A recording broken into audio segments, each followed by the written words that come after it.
what are the risks you need to pay attention to before you buy a buy-to-let property.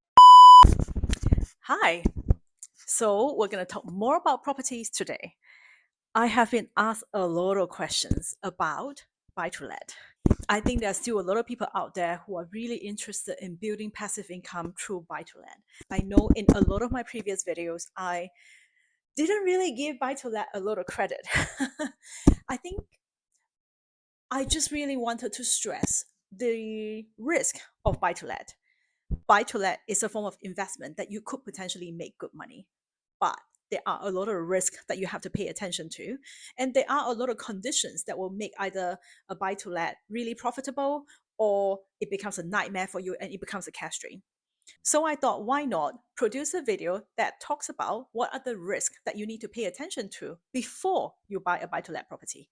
That way, when you decide to finally put an offer in for a buy-to-let property, you know at least what sort of risk that you're getting yourself into. So risk number one, always buy a buy-to-let property under a company name. Tax is a big component of whether you make money out of a buy-to-let property or not.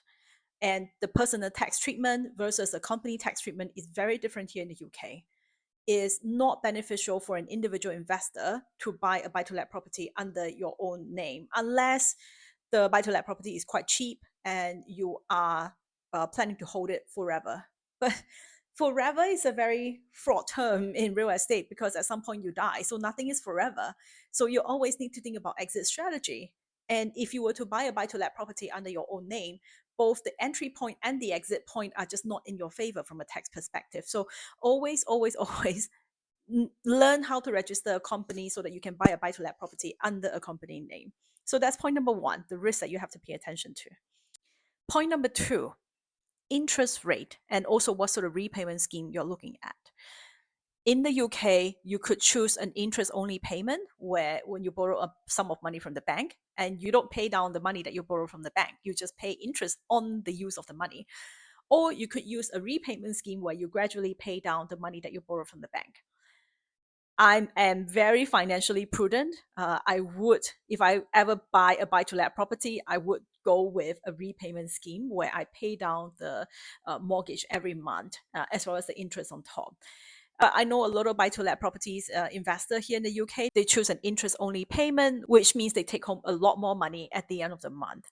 Generally, at the start of the mortgage term, repayment mortgage is about 50% more expensive than an interest-only payment. So it does make a difference of how much money you take home every month. So pay attention to that, but also pay attention to the risk that you're getting yourself into. One potential risk is a small risk, but it's still a non-zero risk, is a problem of refinancing. I think that risk is quite low in that if you're only going with an interest only payment, it might come to a point where you might not be able to refinance your loan, as opposed to when you're doing a repayment scheme, the chances of you not being able to refinance the loan is lesser.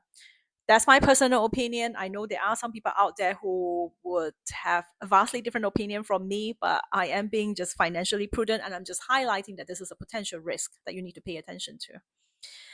The third point, the third risk that you might face when you're buying a buy-to-let property is tenant, the quality of your tenant. At the end of the day, you're dealing with people, and whether a tenant pays rent on time and whether a tenant takes care of the property, it makes a big difference in how much money you make from that property.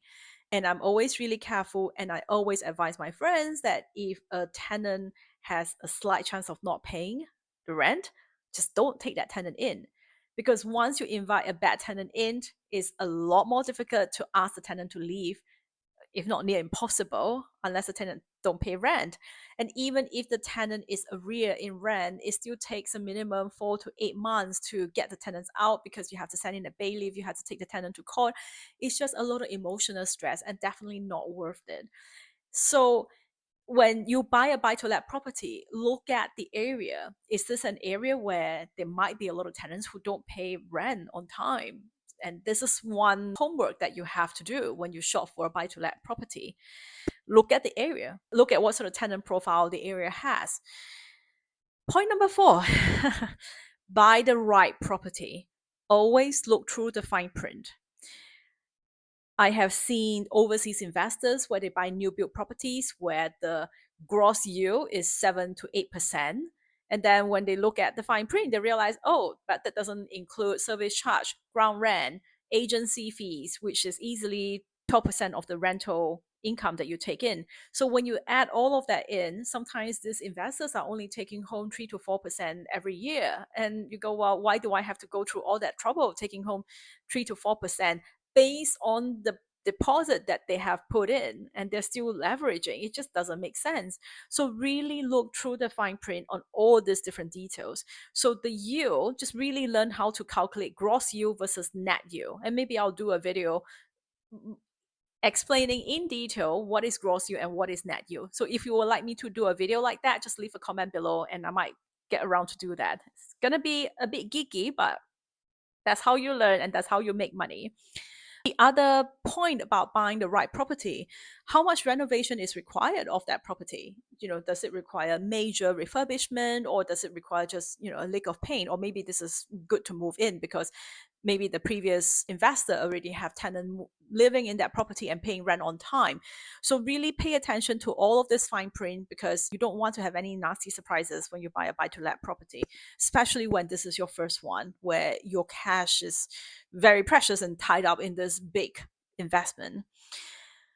Fifth point, tax. You can't run away from tax. Tax surprises can hit you really, really hard.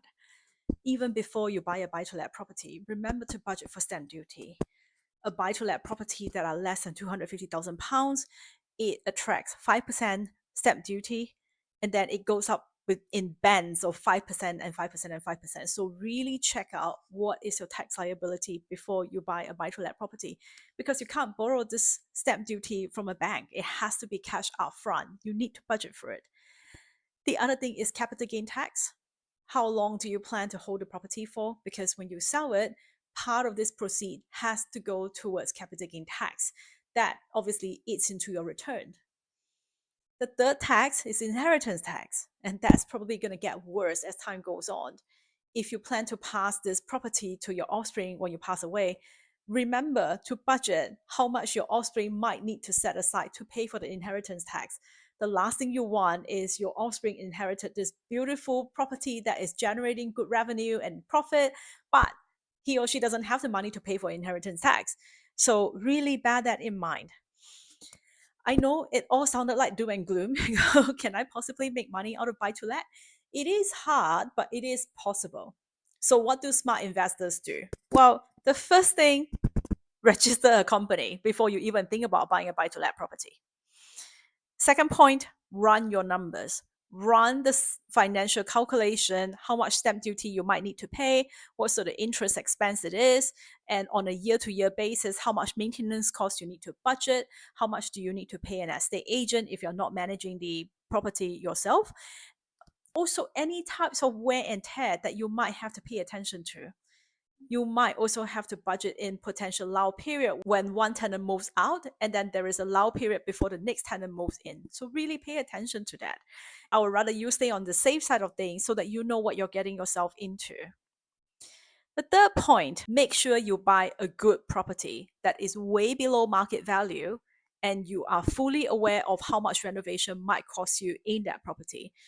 Calculate all the running costs and really do your legwork. Do your legwork about, is this an up and coming area? Are there companies around the properties that are employing people? Are they companies that are growing very rapidly, which will then help you market the property and rent it out to a good tenant? The last point, be really realistic about renovation costs. Renovation costs sometimes can be such a nasty surprise that seriously eats into your capital. Be friends with a tradesman, be friends with a contractor who can help you look around the property and say, this thing might cost you £20,000 as opposed to £10,000, which you might have budgeted for.